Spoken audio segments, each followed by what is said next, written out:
Joining me now is a man not known for sitting on the fence. He passionately opposed the invasion of Iraq, and now he feels that Hezbollah is justified in attacking Israel. The Respect MP for Bethnal Green is in our central London studio. A very good evening, good morning rather, to you, Mr. Galloway. How do you justify your support for Hezbollah and its leader, Sheikh Hassan Nasrallah? A preposterous way to introduce an item, and what a preposterous first question. 24 years ago, on the day my daughter was born, and I've just celebrated her 24th birthday, I had to dash to the maternity hospital to see her given birth from a mass demonstration in London against the Israeli invasion and occupation of Lebanon. Israel has been invading and occupying Lebanon all of my 24-year-old daughter's life. The Hezbollah are a part of the Lebanese national resistance who are trying to drive, having successfully driven most Israelis from their land in 2000, Israel from the rest of their land, and to get back those thousands of Lebanese prisoners who were kidnapped by Israel under the terms of their illegal occupation of Lebanon. It's Israel that's invading Lebanon, it's Israel that's attacking Lebanon, not Lebanon that's attacking Israel. You've just been carrying a report of 10 Israeli soldiers on the border getting ready to invade Lebanon, and you ask us to mourn that operation as if it were some kind of war crime. Israel is invading Lebanon and has killed 30 times more Lebanese civilians than have died in Israel. So it's you who should be justifying the evident bias which is written on every line on your face and is in every nuance of your voice and is loaded in every question that you ask.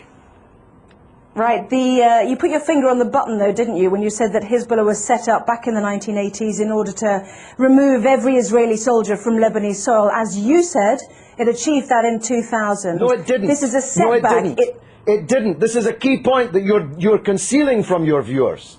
Israel was forced out of most of the south of Lebanon in 2000. It still occupies a part of Lebanon since 2000. The Sheba Farms area, which is subject to this latest UN draft resolution. Thousands of Lebanese prisoners have been kidnapped by Israel. Hezbollah I spoke just a moment ago to the Israeli Foreign Ministry spokesman who said that the 3 Lebanese who have been captured, perhaps you'd like to use that word, have been before a judge and been through a court of law. Oh, please, have a slightly longer memory than 4 weeks. I'm talking about the thousands of prisoners taken during the 18 years of Israeli occupation, illegal occupation of South Lebanon. These are the prisoners that have to be released in exchange for the Israeli soldiers that were captured at the beginning of this wave of the crisis.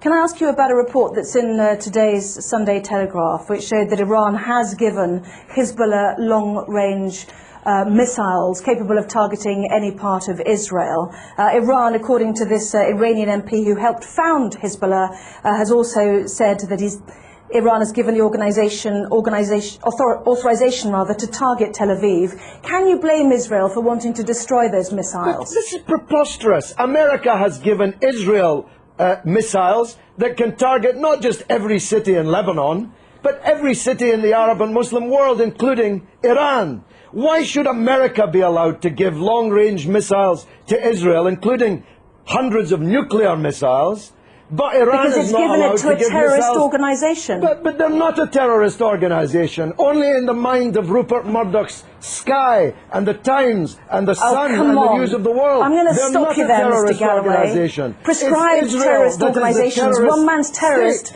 is another man's freedom fighter. We know that perfectly well. In most people's eyes, they are deemed to be. They had a choice, didn't they? Let's understand this. They had a choice, like the IRA, to take on politics.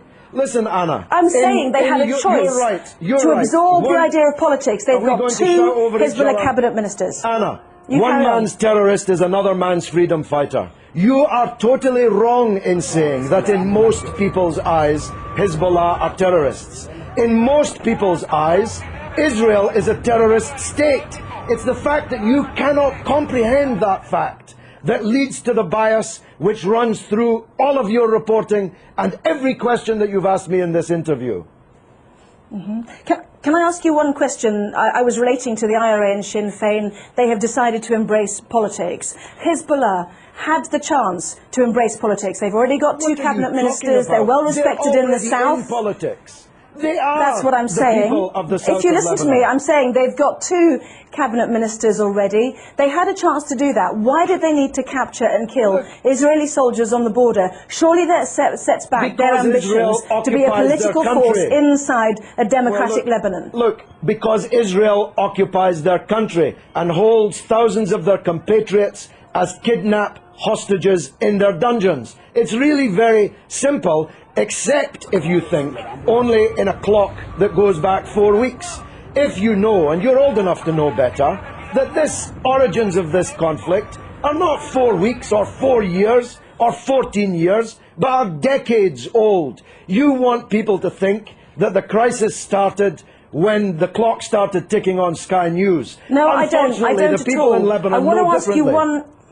I want to ask you one final question. Do you think that the 4 weeks that we've seen, as you mentioned, the 26 days of this crisis, has set back Hezbollah's ambitions? Not only are Israeli soldiers now over the border. Let me finish. Would you mind letting me finish, please?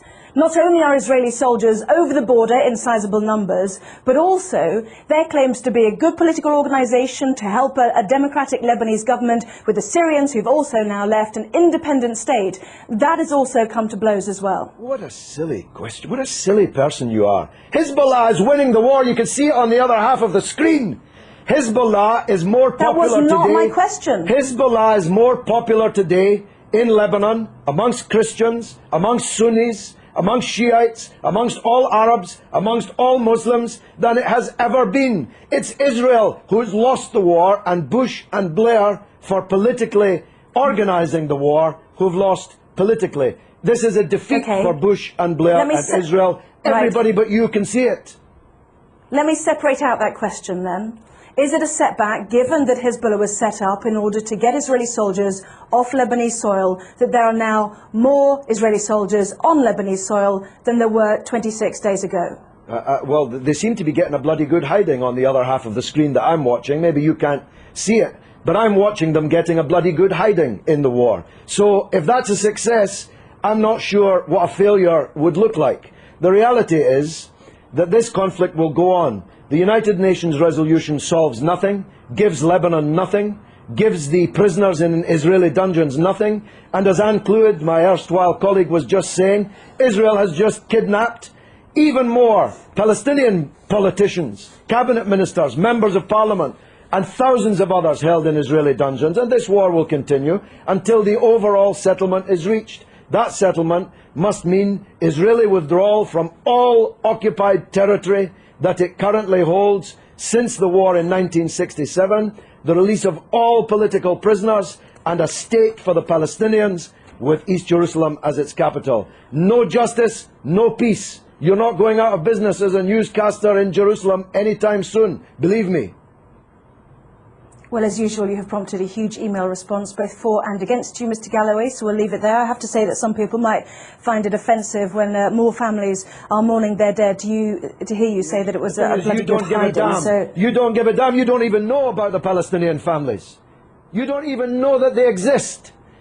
Tell me the name of one member of the 7 members of the same family slaughtered on the beach in Gaza by an Israeli warship. You don't even know their name, but you know the name of every Israeli soldier who's been taken prisoner in this conflict, because you believe, whether you know it or not, that Israeli blood is more valuable than the blood of Lebanese or Palestinians. That's the truth, and the discerning of your viewers already know it.